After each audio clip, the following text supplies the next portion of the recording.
Welcome, ladies and gentlemen, to a wonderful Weave Wednesday Best Bets show here on our own little YouTube channel. It is presented by Circa Sports, our glorious, wonderful sponsor. I'm Jim Root, See joined that? by Matthew Cox, Kai McEwen.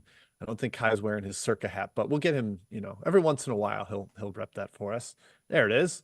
There it is. Glorious Circa Sports. Download the app if you haven't, if you live in Illinois, Nevada, Iowa, or Colorado, and Kentucky soon. Join us out for Sweet 16 and Elite 8 weekend in Vegas in the desert. We will be at Circa doing our show live from Stadium Swim. And we are also giving away a trip out there. We will post that link again on Twitter today. 3 free nights at Circa from the 28th to the 31st. That's Thursday through Sunday. Watch the games out there. Also get a free day bed on Saturday or a no minimum spend day bed.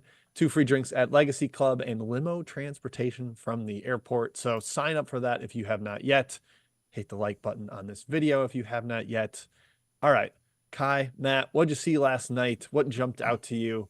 Kai, I know you were watching some films too, mixing that in with college I hoops. was. What did you see? Yeah, I guess 4 just little sentences. Kentucky has that gear. BYU, wow. Nevada, wow. Wisconsin, sheesh. Matt, those are my 4 reactions from yesterday. A lot of sheesh-ish stuff happened yesterday. My goodness. I think I was most surprised by BYU at KU, even though KU was down the color. Funny that Indiana won. I think we kind of pronounced them dead for the count. And I saw the fire alarm maybe threw a wrench in Wisconsin's entire preparation. And then I laughed that Mike Woodson called the timeout like the very next possession after he had like a 40-minute intermission time. I digress. Big win for my Hoosiers. Are we back?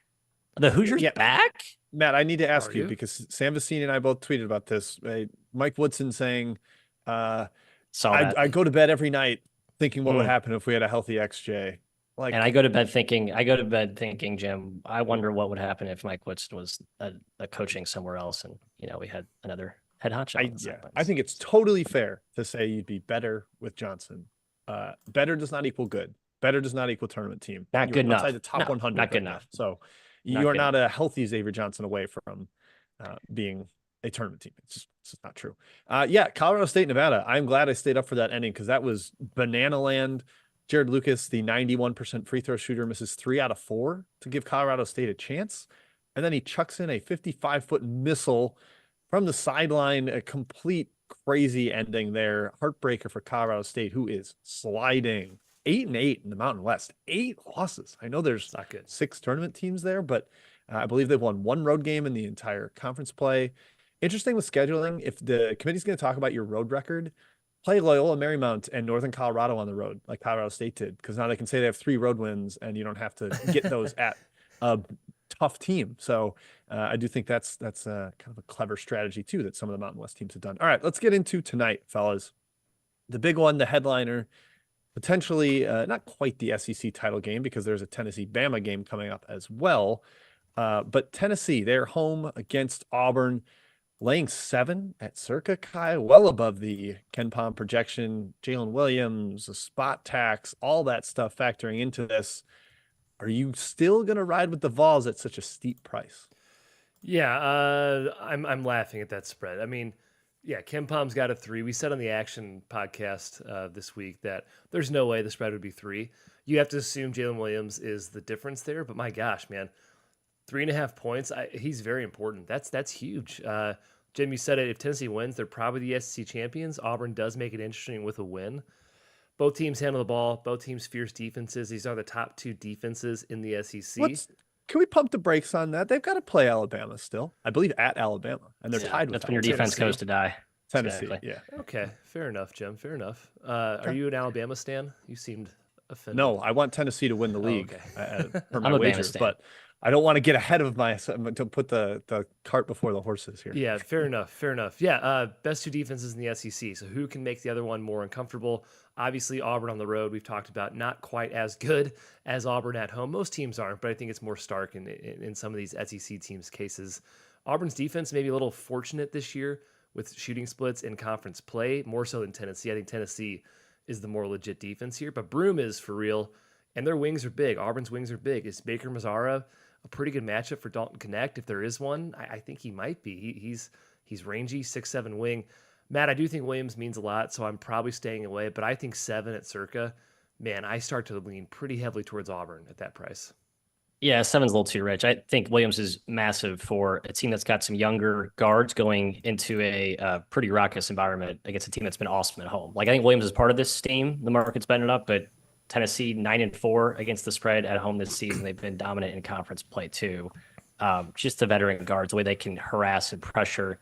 I know Holloway and Donaldson have been awesome, but again, I think it's gonna be a different story here in Rocky Top. I still lean toward the Vols. I'm not going to lay 7. I think it's too much. But I think if you got 5 or 6, you eager beaver is good for you. It's in my cap. I think you have the winner. Yeah, it feels a little like Kai's solid points yesterday on the Mississippi State line, kind of getting away, coming back on Kentucky. A little bit the same with Kansas and BYU. And Kai, you also mentioned it with Colorado State and Nevada. Like, that line's a little too high. The number does matter. Don't just bet the spot blindly. That's not always going to pay off. So I do feel like this has gotten a little high for me to advertise Tennessee, but I don't love the matchup for Auburn.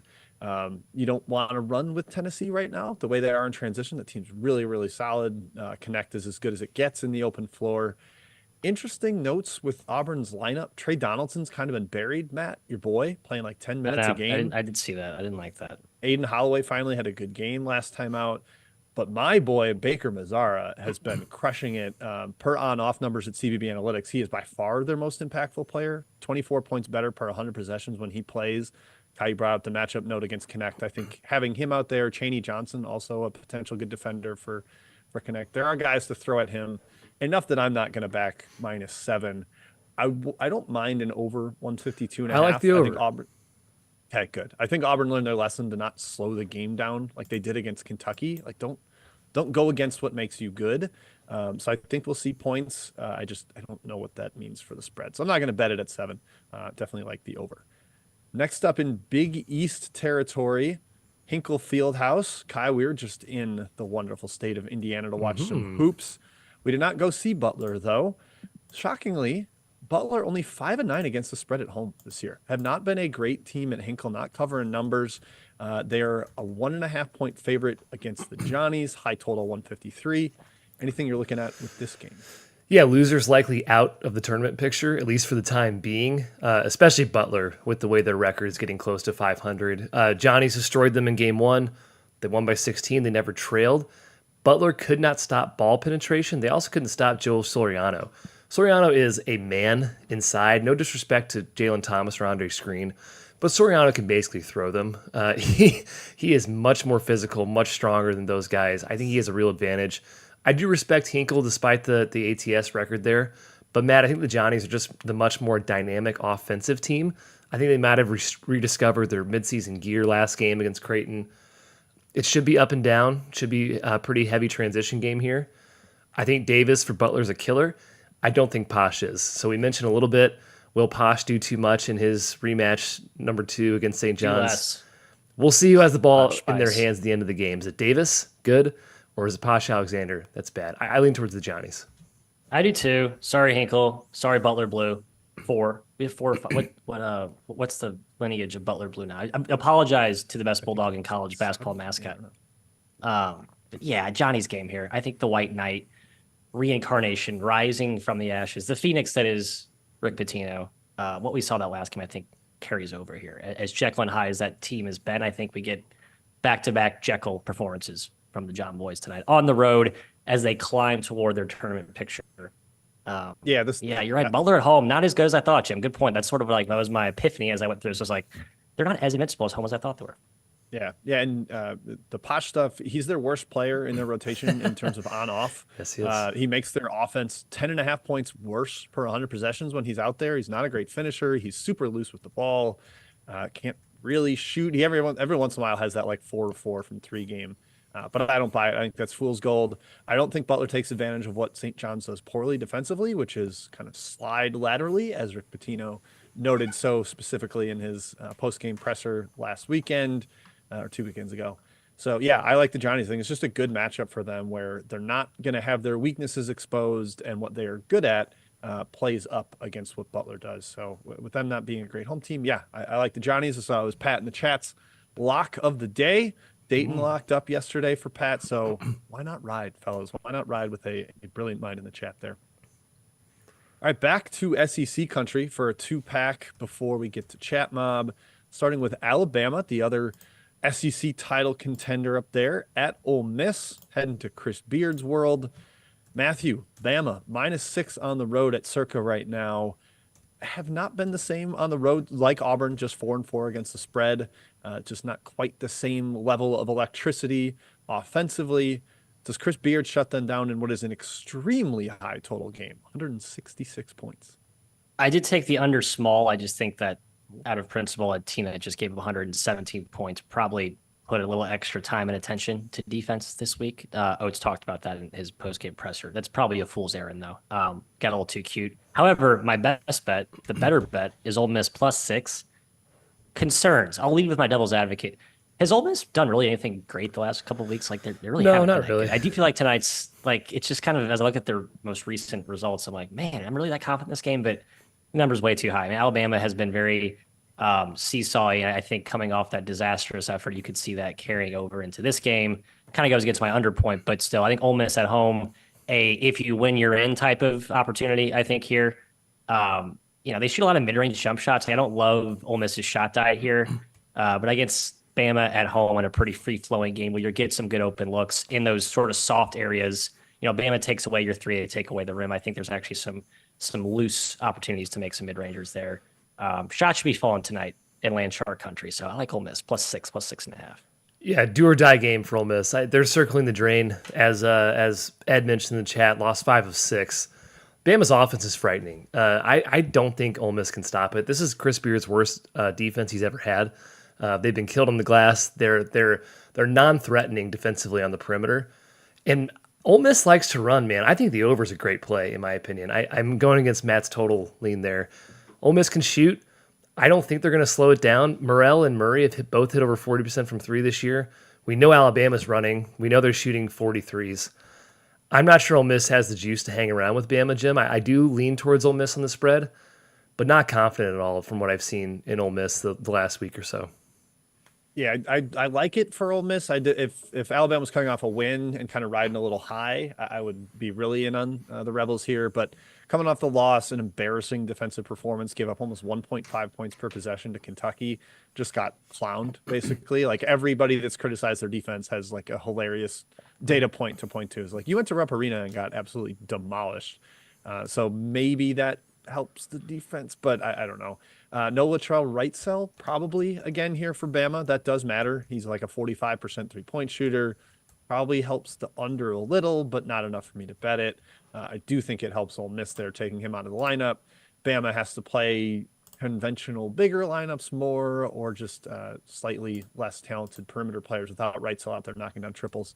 So I'm with Matt there. I lean Ole Miss.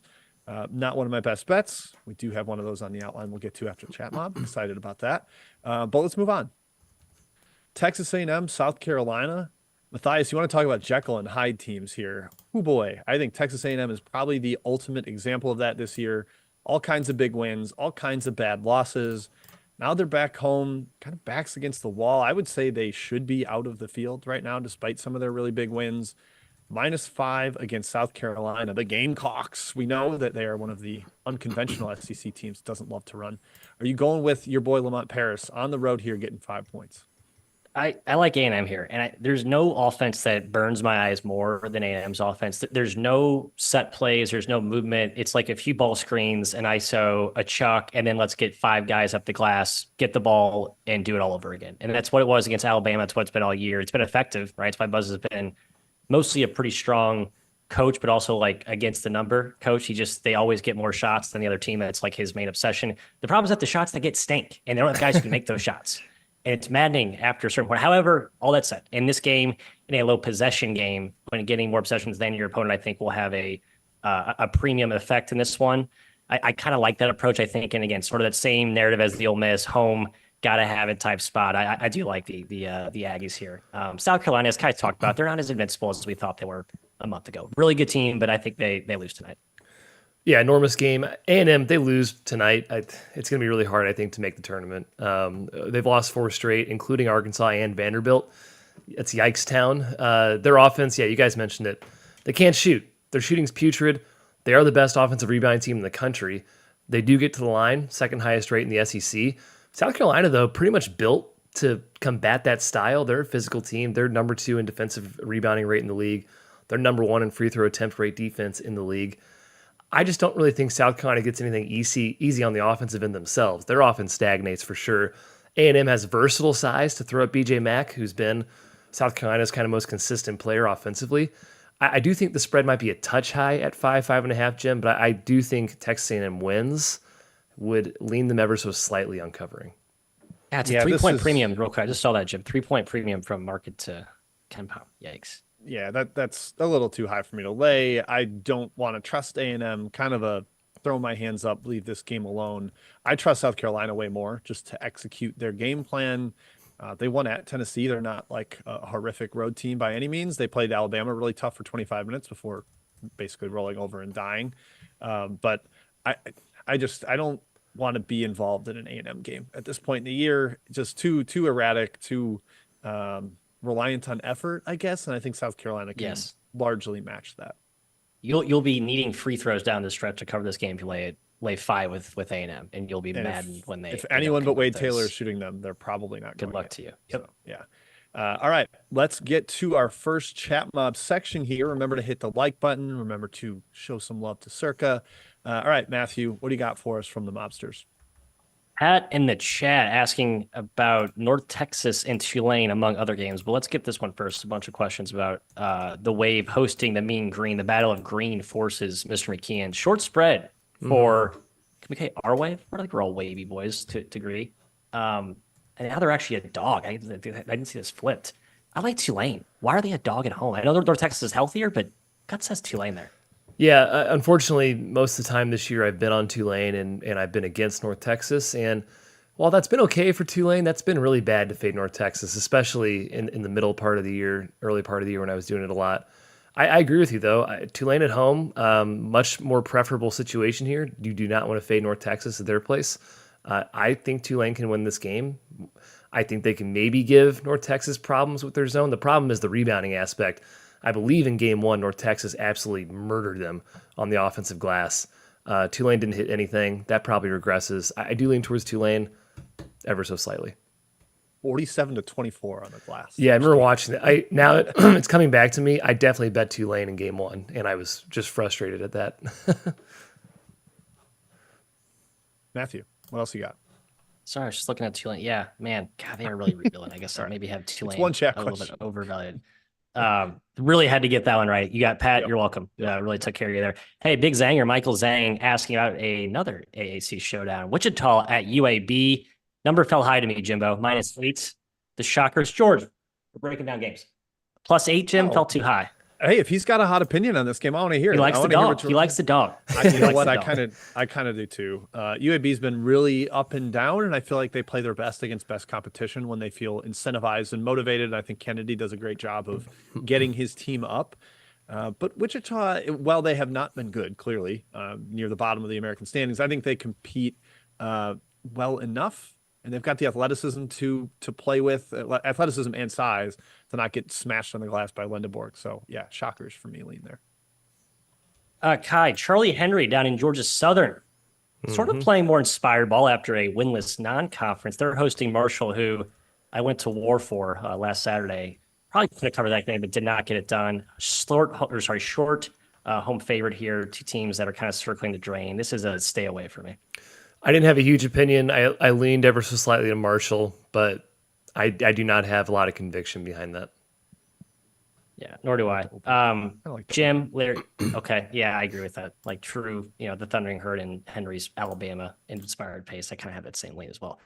Larry Gibson, Wright State versus Purdue, Fort Wayne. Speaking of points that should be in high supply, Kai, any take on this Horizon showdown? Some seeding implications, I believe, are in play here tonight. I don't have the exact scenarios written out, but -6, the Raiders are at home at the Nutter Center with 168 point total. Woo. I took the over at 167. I think there's just an insane amount of points in this game. Plays in the 90s, 90 to 80, something like that. Side, it's tough, man. You can't really, obviously spreads with larger totals like this, it's not apples to apples to a normal total. Like 5.5, 6 might seem high. In the amount of possessions that this game's going to be tonight, I'm not so sure it is. I would lean towards Wright State. I still think they might be the best team in this league despite the standings right now. But the over is what I like better in that game. I just got to say, first game, 83 possessions, 204 points. Regulation. Yeah, that's about right. Yeah, I have a theory that Scott Nagy is under the table paying some people to bet his team's overs, and has been for like the last 3 years, ever since Loudon Love graduated. He's been making a killing. How do I make a bonus on my salary? I think he's well paid though. He likes limited dates, so maybe he doesn't need the actual coin. I digress. Jim, you're the extras king of this program. Larry Gibson Dave Connolly, pardon me, Larry, asking about American versus Army at 4. A little matinee. Salute to the troops. I have absolutely no opinion on this game. To you, Jim. I have an opinion. Sorry, ground troops. I think American is a bye team right now with Elijah Stevens back in the lineup. They did not have guards for a little while and struggled and were a defensive only team. Basically didn't have any offense. But with Stevens back, I think you can back American. And obviously the market's buying them, sped it up a little bit. But I still think -4 is okay for the Eagles. 2 more back to action will go. Helms asking about Western Kentucky hosting Louisiana Tech. Short home dog, nearing a pick at this point. He says the line reeks, but I love Western Kentucky. I would tell you the line does not stink. I think Western Kentucky is very good, and they're really good at home. And Louisiana Tech has problem extending games, and they're never a trustworthy team, as we saw at Liberty. Selfishly, full disclosure, we are rooting hard for the Bulldogs for our conference future. So, Kai, that aside, your take on this game. Just really hoping that Louisiana Tech wins this game. Conference portfolio not as strong as I was hoping, but this would be a big one if they can somehow find a way. Yeah, Yep. Gotta have it. You have the weekend off, right? So then they play tonight, and then they have the bye until they host Sam Houston, which will be a huge game, obviously, with CUSA title implications on the line. Jim, last one to you. The Undertaker, Adam Jones, asking about VMI unders. We were citing the other angle, but they cannot score right now. 150.5 against UNC Greensboro. Your thoughts? I just can't recommend a VMI under because of the pace. Like, they're still going to have a ton of possessions here, and you need them to score like 0.8 points per possession for the under. And they've been doing that without Watkins.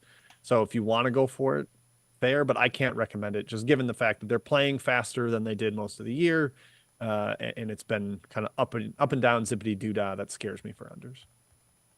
A lot more left to come, but we're going back to the scheduled outline. Go. All right. Couple of bigger favorites in the Big East, Matthias. We'll start with Kai on this one. Providence headed to Marquette. Kai, Mr. English, seems to be just as feisty as an underdog as Ed Cooley was when he was a Friar.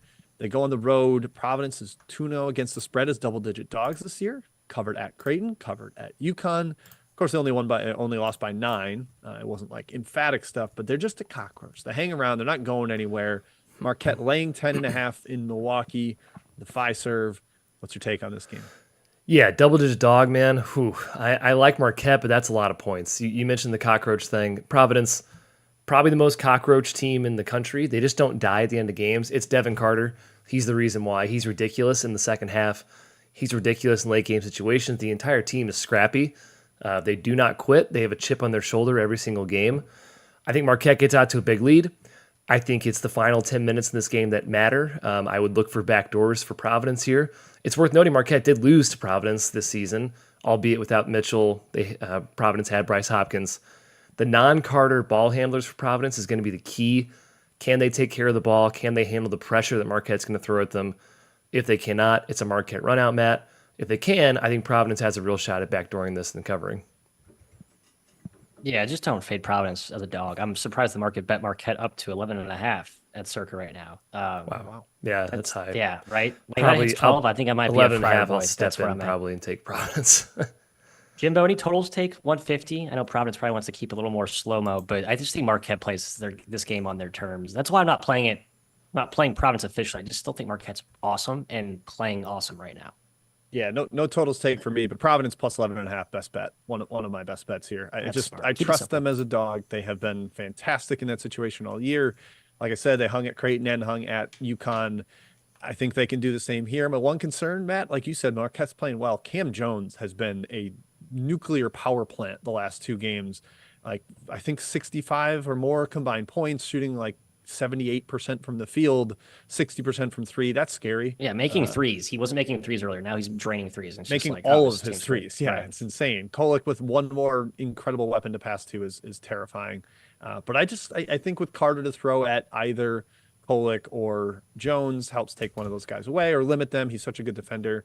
I will say I will go with Providence plus 11.5 as one of my best bets. Got another one coming at the end. All right, now we got Creighton hosting Seton Hall, the other top 3 Big East team, but Seton Hall right there in the standings, actually lurking potentially to crack the top 3 in the Big East tournament.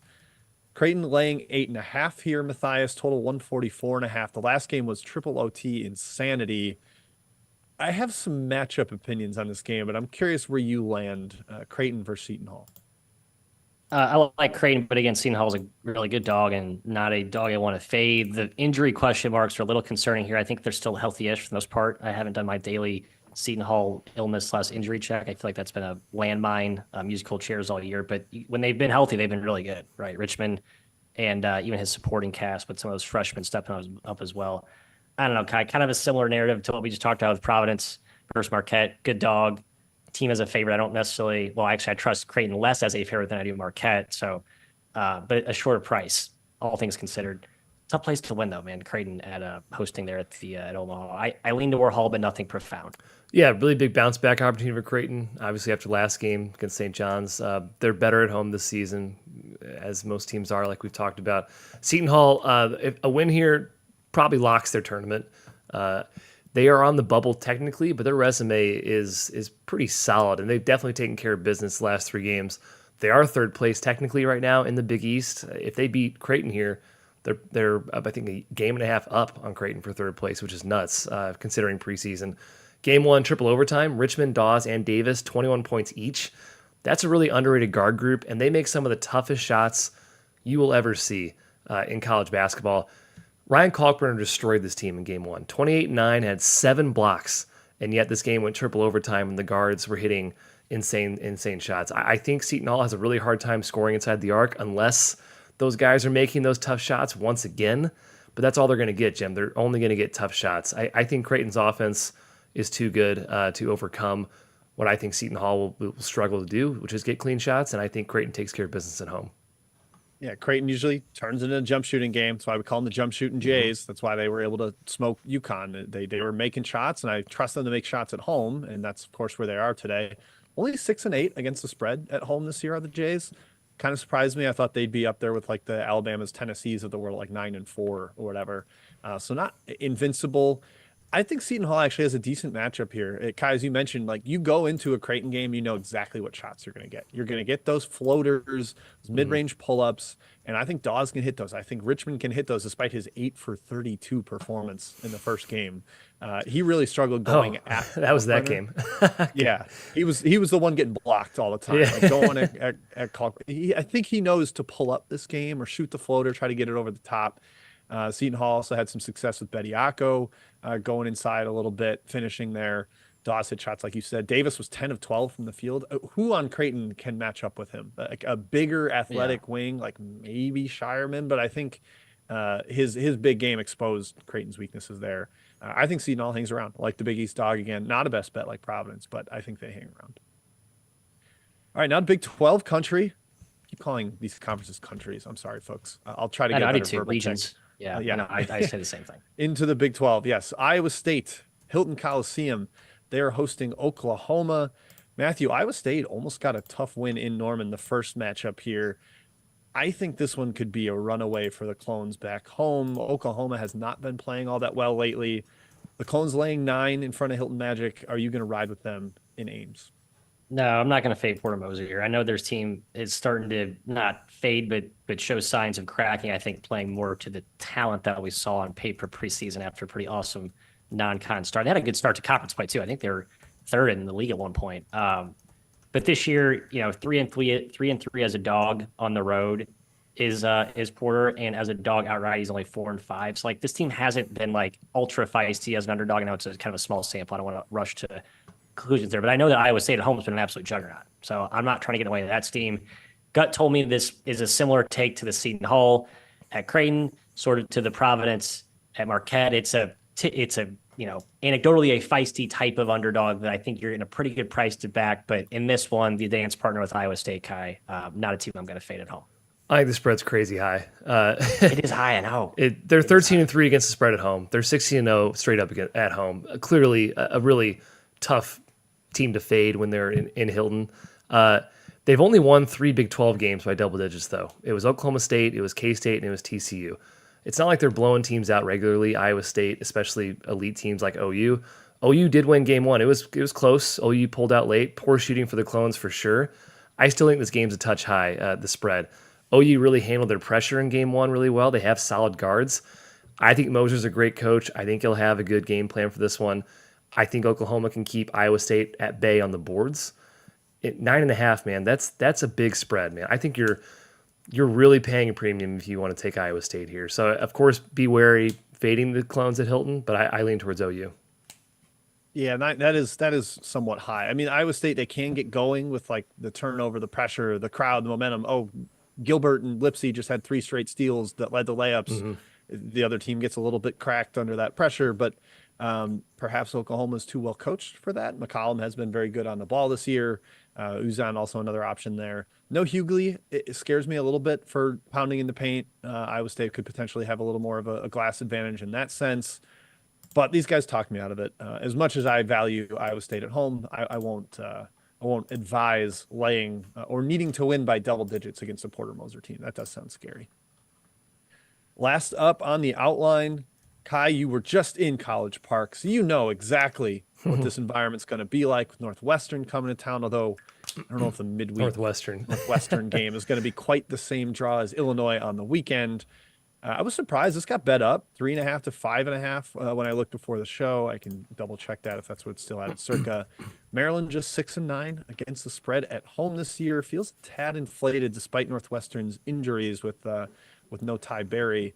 Your thoughts on this game as the resident Terps expert? Is it anecdotal, or are most home teams just taking a ton of money this year? Is this every single season? Am I been living under a rock? They cover every damn game, it feels like. But they don't, obviously. That's what I'm just confused by. Consistently, it seems like almost every big game, the home team is taking money in the market. And I haven't figured that out yet. Maybe it's the right play. I don't know. I just don't think it's right. I'll pull up my blanketed. Big Ten home court stats for you. Big Ten home court. It's 65-49. I just checked. In the Big Ten's case, probably something to do with that trend. However, again, not all Big Ten is created equal. Northwestern won game 1 here. It's going to be low possession this game. It was low possession game 1. It's probably going to be ugly. There were 40 free throws in game 1. I think the spread's a bit too big. I think Northwestern's a really tough dog. I don't trust Maryland laying this many points. Their offense, it's among the worst in the league. It's Young, it's Scott, and that's it. There is no other creation for Maryland offensively. Northwestern definitely has the size to combat Julian Reese, her brother, on the glass. Northwestern doesn't make mistakes. They can shoot. Again, low possession grind. The total's super low, but I think it plays to that. So I lean towards Northwestern here. Matt, your thoughts? You seem frozen. Oh yeah. I am. Well, I did actually as an accurate picture of my take here. I have no take. Just kind of stunned, frozen by how good Maryland's been defensively. But as Really Kai good mentioned, defensively. Yeah. like just don't really like I like the under. I think more than anything. I think these teams. I kind of said this with Northwestern. I thought they would struggle to score without Ty Berry. I know Rutgers is an opponent that can make your defense look good, make your offense look bad. But I do think this game is super duper ugly. And I agree with Kai's point on Northwestern maybe being an exception to the rule as one of the few road Big Ten teams you want to back. But generally, I just don't like betting a road team in this conference unless my reason's really, really bulletproof, and it's not in this case. Yeah, fairly synced with these guys. I think it's a little high. Would definitely take Northwestern if you made me bet a side in this game. Like the under a little more. I know the first game had 141 points, but it was only 62 possessions. I think the pace is more projectable than the efficiency. A little worried about the free throws, like Kai mentioned, a lot of those in the first matchup. But I think it's going to be harder for Northwestern to get those without Ty Berry out there creating some driving lanes and some advantages that way. And I don't think Northwestern will get gashed inside the arc the way they did in that first game. Over 60% inside the arc for Maryland. That would shock me to see that again. So yeah, lean dog, like the under. That's it for the outline. Matthew, back to you, Mr. Chat Mobber, Chat Czar. Round them up for us. Really strong chat effort today. I should give daily chat grades. I think we're close to A minus range. We actually have under weaving back and forth chat between other mobsters. We have Trevor and Helms going back and forth, breaking down some Valley action. A lot of Valley chatter. Let's go to the Valley, Kai. We'll start with you. Get ready for your Drake versus UIC take. Illinois Chicago has been backdooring some games that they've been really big dogs in.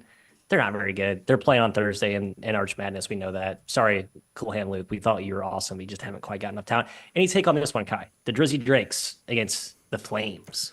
Not really. It does seem a bit high, I guess, for a home team in the Valley. But 8.5 is your number. USC hosting. Yeah, and I'm even two people there. I'm even seeing some 9s out there. Exactly. Yes. I was going to say Missouri Valley home court's generally pretty good. I don't think UIC is included in that group. I don't think they have much of a home court environment. Ironically, I've not been to a game at UIC, and that's a mistake. I really should go to a game. Maybe tonight. Probably not, but maybe tonight. I lean towards Drake on the number there. I think they're awesome. I've not been there since they left the Horizon. So, yeah, shame on me. Live a mile away. Jim, we're staying in the Valley. Southern Illinois against Bradley. Mr. Zhang and the Leg Show inquiring about this one. I kind of mentioned yesterday, I'm not as sold on this Bradley team. I know they're much better at home, but I think 8 is a big number against a pretty feisty team with potentially the best player on the floor in Xavier Johnson. Yeah, only 7-6-1 against the spread at home. Bradley is only 8-10 against the spread in conference play. They haven't been as sharp. I mean, they had that one stretch where it was like, oh my God, they're beating everybody by 25. Right. Might have been buoyed by some hot shooting, and they're a little bit back down to earth. I think it's a tough spot for Bradley in between the arch rival I-74 game over the weekend. That was a war, less than 100 total points. And then looking ahead to that potential big game with Drake over the weekend. I do lean SIU there with a team that can slow it down and has an individual score that's just tough to check. So, yeah, lean SIU. Hi, major rivalry here. Murray hosting Belmont. The Racers at home, and they've been better at home. I think that's been a standard split for them for many years now. But some money coming in on the Bruins. Open 3.5 down to -2. So if you like Murray, I think the better team, you'd probably back them here, right? I think this year is the exception to the Murray's good at home rule. I think they've actually been the opposite this season, better on the road, which is strange. They were voted best home court in the Missouri Valley when they first got into the league just 2 years ago. It is a really good home court. Obviously, these two teams have quite a bit of history with the OVC. I tend to lean towards the home team in these matchups between Belmont and Murray. I would lean their way as well tonight at -2 out there. I think -2 is probably the best price you're going to find right now for Murray. Basically the same open to close movement here. Western Carolina, Jim, hosting Furman. Open 3.5, -3.5. Western Carolina, the Catamounts hosting. Now down to 2. The second game we've seen Furman take money as a road dog. They did so at Samford, and they covered that game. Probably should have won that game. I think they win this game tonight, too. Your thoughts? Yeah, right movement. I would have loved 3.5. Getting the whole possession there, I think, is important in what should be a close game. Two pretty well-coached teams. Been really impressed with Gray since his first year, kind of changing the way they played. Woolbright's going to be a major matchup problem for Furman. They don't really have the big wing. Maybe Foster can check him, but Woolbright's just a problem for everybody in that league. Still in Furman, though, Matthew. They got Alex Williams back from his suspension or whatever last game. Yeah. Pegues has been really good. I think they pull that one out on the road.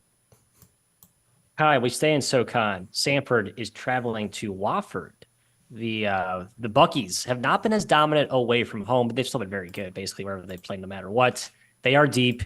They are injured. Arguably, their 2 most important players or 2 of their top 5, whatever. But I don't think any one player means anything to this team. They're so deep. They're just so interchangeable. I almost don't care, but it's worth noting for the diligence of our program and what we're providing to the people. Do you like Samford laying 5.5 at a pesky Terrier team? Lean slightly to Samford. I don't care who's injured for Samford. It does not matter who's injured for Samford. They are just fine. They're deep. Their style is pretty much personnel proof at this point. Lean towards Samford. Don't want to fade them. Jim, total take Circa 155.5 now. The market following, as they usually do when Circa moves over. Who's guarding who? Lean that way, yeah. And I would think tempo goes because of Samford, although Wofford will probably try to slow it down. Yeah. I'm not, because of Wofford's pace, I'm not going to recommend over. I actually kind of I feel like Wofford makes that a slow poke affair, but who cares? I feel like no one stops either one in that game. Hi, Minnesota, Illinois, the cover machine are the Golden Gophers. They're catching, let me see, update number is 11 at Assembly Hall, the not the real Assembly Hall, of course. 155 the total. Your thoughts on this one? Big number for the State Farm Center, I think, is the arena name. But yeah, they call it Assembly Hall still, I think. Minnesota, 23-4. They did not cover last game against Nebraska. I lean their way covering tonight. Illinois, obviously better team. They're favored by double digits here. I think it's really hard to blow out Minnesota. I think that's partially because of Ben Johnson's game plans. He intentionally mucks games up. His teams play really, really hard. He has good game plans for not getting blown out. I lean towards Minnesota. I think it's a big reason they've been so strong against the spread this season. It's just really hard to beat them by margin. Kai, right back to you. Mizzou, Florida, Will Jones. Oh, boy. Just entered the chat. It's a big number. I think Todd Golden's a little upset that Mizzou didn't give him a serious look when a year ago. Mizzou gave him a very serious look. We wanted him. You're a little late to the party. Florida moved quicker. And now Florida has one. Now Florida's a tournament interviewed him. He also, of course, he would choose Florida. He chose Florida over Mizzou, which is the right choice. Florida moved faster. Florida wanted their guy earlier. I'm wearing a Missouri shirt there from home field, but I don't think they've been feisty. No, they haven't. They're 3-11 against the spread. Mizzou is. Yeah. They can hang around for like 30 minutes and then they'll get blown out. They get forked almost every single game. Against the spread. Yeah, they get forked every single game. They run out of gas. They might keep it close. They're the opposite Providence. I would lean towards Florida in this game. Nothing strong, but lean towards Florida. You're right. I was looking at their Providence. They only played two really bad games. There's the two that Sean East missed. Yeah, the Sean East 30 to 35 minutes of competing and then rolling over. Yep. Jim, 2 Pac-12 ones to close it out, and I will finish with the last question, which is my best bet as a seamless transition. The Zangmeister, Colorado hosting Cal. Colorado's at home. That's the handicap, I think. Yeah, pretty simple for me there. They've been awesome at altitude. Pulling up the old numbers right now. They are not healthy, though. I will say this. Tab Boyle implied. Okay, 10-5. 10-5 against the spread at home, +3 a game.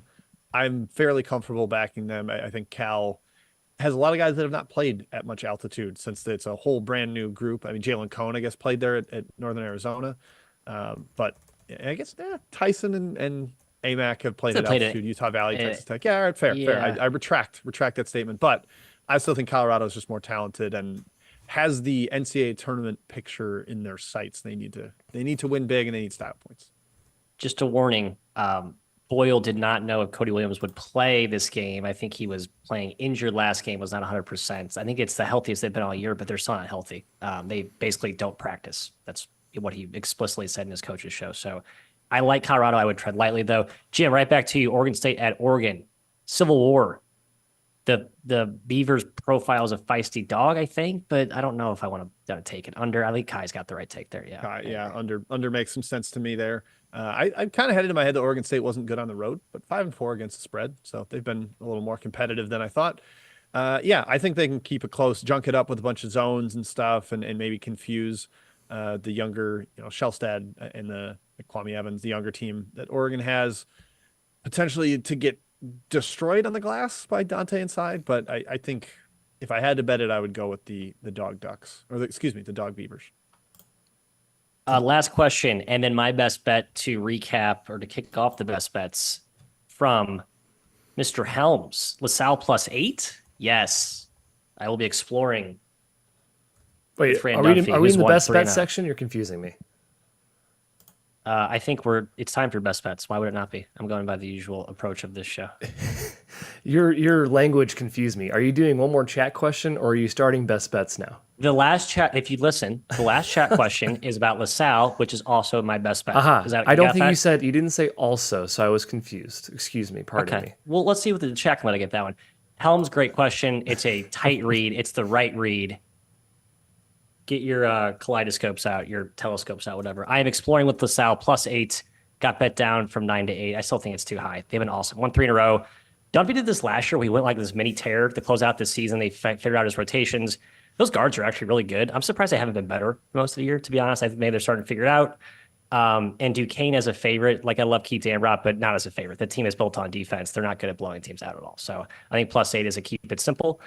And then I will recap my prior bet. Ole Miss +6. 2 for me tonight. Kai, best bet to you. Yeah, there was a lot of decision making here in Kai's head over the show. I think Jim's got a great bet with Providence 11.5 here. I like Georgia State +9. I think I'll make that one my best bet. Gosh dang it. Yeah, okay, Georgia State +9. Really good spot for them against James Madison at home. Big spread. I think they get a good home crowd here. Georgia State +9, best bet. Ooh, I like it, Kai. Yeah, we talked about that spot on BBOC. I think it's a really good one for the Panthers. Yeah, Providence +11.5 was the first best bet. I'm also going with an under out east in the Patriot Bucknell, Loyola Maryland under. Loyola Maryland does not have Deion Perry, their little 5'9" dynamo point guard. He's been out. The offense is worse without him. The defense is better without him. That trends towards an under. Bucknell, fairly slow team. Patriot unders have been generally a decent bet this year because of the pace in that league and the lack of offense. I think that's another one. I'm surprised this has been bet up given the injury situation with the Greyhounds. I will take that under 133.5 via Circa. All right, fellas. Anything else before we sign off here on Weave Wednesday? Yes, one final thing. A lot of questions. I didn't get to it. I'm sorry. The Hatters against the Dolphins. Jimmy Extras. Do you have a take in the Battle of Florida? I don't know if that's the I right kind of word. lean Stetson. They are still, I guess, technically eligible to tie for the ASUN lead. 2 games back with 2 to play. They would need Eastern Kentucky to fold. I don't think they will. But Stetson can get hot from the outside. And I forget what, I think it's Auburn Gitsy. They've had a big guy that's really trended up lately too. So I do lean Stetson. Remember the Circa contest, the giveaway. There's a link. Yes, That is it. That's we will it tweet out right the link there. again, a daily tweet of the link. We will announce the winner on March 9th, Saturday. So you still have time to enter. Tell your friends, tell your family. If your family wins, you can go too probably, or just steal it from mom and dad. That would be just fine with us. So check that out. Check out the link in the description of the video or on Twitter when we send that out. Shout out to Circa. Download the app. Bet there. Good lines. And that's it. See us back here at 1 p.m. Central for the 3-Man Weave weekly college basketball pod, where we chop it about the week that was and look ahead a little bit. So thank you for tuning in. A- performance from the chat, said Matt, maybe even an A. We'll see you back here tomorrow or later today at